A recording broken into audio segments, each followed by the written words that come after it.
Joao Felix in the false nine. Yes, you heard me correctly. I personally believe that if Felix, who the fuck is that?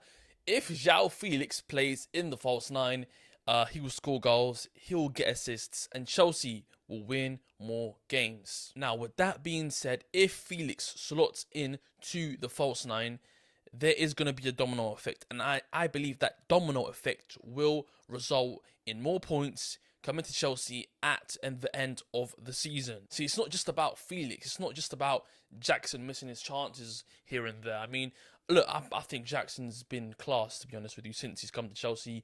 He had a bit of a poor first 6 months, but at the end of the season, mate, he was proper class. Yeah. Now we've seen a couple games of him. He's not been bad, but he's not been immense either, right? This is very clear that unless he improves one level more, we need to get another striker like Osimhen if we are to compete in the Champions League, if we are to compete for titles. But look, the transfer window is closed and Osimhen is going to Galatasaray as it seems for a loan, so he's not going to be available in January. So, with that being said, once again, there is no chance that Chelsea get a striker for the fourth and final time. With that being said, I think Joao Felix will be class in the false nine because at the end of the day, look, in this Maresca ball system, right, the attackers dominate and we have a lot of attackers. Let's just hear this, right? Mudryk, Neto, Sancho, Madueke, Palmer, Nkunku, Felix, Jackson. Is there anyone else I'm missing? That's about 8. And look, at the end of the day, there's only, at most, I'd say 4 positions available. And so that means half of the players that we have, half of the attackers, will not be starting. Right? Now, we have a lot of games this season, right? Conference League, FA Cup, Carabao, the league. There's so many games. So really, like, in terms of players getting chances, they will be getting chances. But when you talk about what team we're going to field, I mean, it's really going to be what? Neto, Jackson, Palmer and Nkunku, or Palmer and Madueke, of course. He's got a hat-trick. Sensational performance. Palmer as well. He's been really class, to be honest with you. But look, before I go into the domino effect, first of all, let me tell you the qualities that Joao Felix has in the false nine. We all know he's a very dynamic player, man.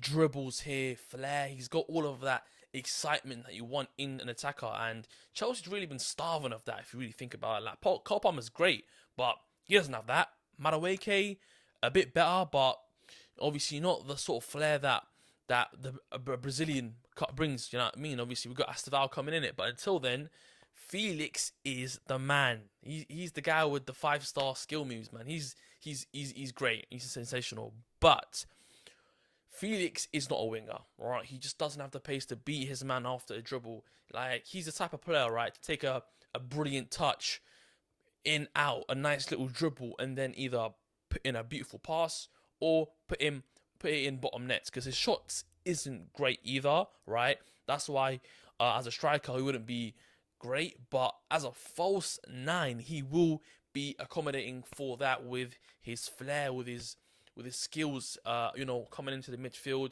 Palmer maybe making a run, Madueke making a run, Neto making a run, Sancho, not Sterling, sorry, he's gone. Mudryk, you know what I mean? Like, I think Felix in the false line will be a very good option for us. Now, with that being said, I still think Jackson's great. I think Jackson can offer a lot, and I think we need to give him the chances to show himself, to improve, you know what I mean? To become more clinical eventually. So, in a year or so, we can compete for the title. Yes, that's what I believe that this squad can do, and I believe that we need to put in the seeds so they can grow and help us challenge for the title. I mean, Maresca ball, from what I've seen so far, I like it. There's a bit of a few errors I've seen against Madrid, City, obviously, but those are the top teams. I mean, Inter as well, but give us time, right? This squad will develop, and the Maresca ball will mature, and I think that will lead into us getting trophies. But look, now I've explained how Felix is going to be good in this role, but then let me now explain the domino effect that putting him in the false nine will have.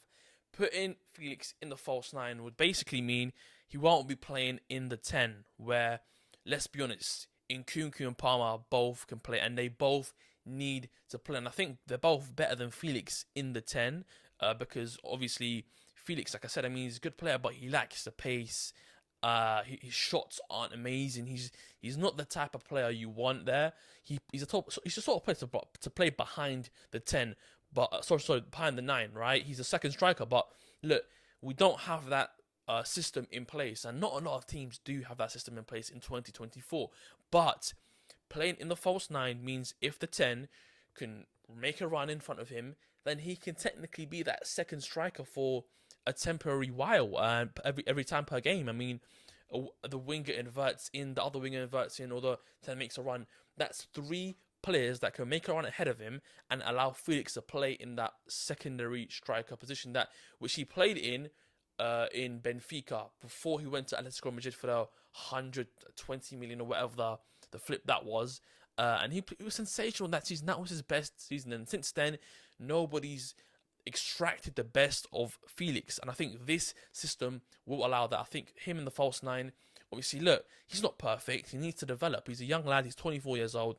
He's been out of form for about 4 or 5 years now, which is bad. But give him time, and he will adjust. And I think we can help him do that. I mean, like I said, the domino effect is real, and I'm just imagining Felix dropping in, helping out, right, which then brings the defenders with him. Then Palmer makes a run, or Madueke just slices in through that right side, and then you have a one-on-one with the keeper, and then repeat. Or maybe like Felix, you know what I mean, comes in, passes it to Madueke, who cuts in, or Palmer, who runs through the middle, and then 1-2, 1-2. Felix gets it back, puts it bottom net. I mean, that's just the sort of things I'm imagining tonight, and it's great. It's great. Felix in the false 9. I mean, I didn't bring this out my arsehole, mate. You know what I mean? I've been hearing this. A few other lads have spoken on it online, and I was like, you know what? Sensational idea. And now that I thought about it, it really, really makes sense. And I hope Maresca can identify this and at least bring it to play for 1 or 2 games, maybe in the Conference League, maybe in the Carabao Cup. It doesn't really matter. I want to see it happen. I want to see it work. And look, if it doesn't work, fair enough. We're just going to have to force Jackson and Mark Yu to play all season. But if it does work, we then have a rotation of Jackson, who is good at making runs. I mean, he's great at that. But in terms of being clinical, he's a bit, you know what I mean? Felix might work better in terms of, he's probably not going to be as, like, he's probably more clinical than Jackson, but he doesn't have the ability that Jackson has to make runs. But again, in the false 9, he comes in, he helps his teammates get chances instead of himself. And I think that unselfish sort of player is what Felix is. So hopefully we see it, man. And yeah, I mean, what do you guys think? Let me know in the comments. If you like the video, like and subscribe, and I'll see you all in the next one.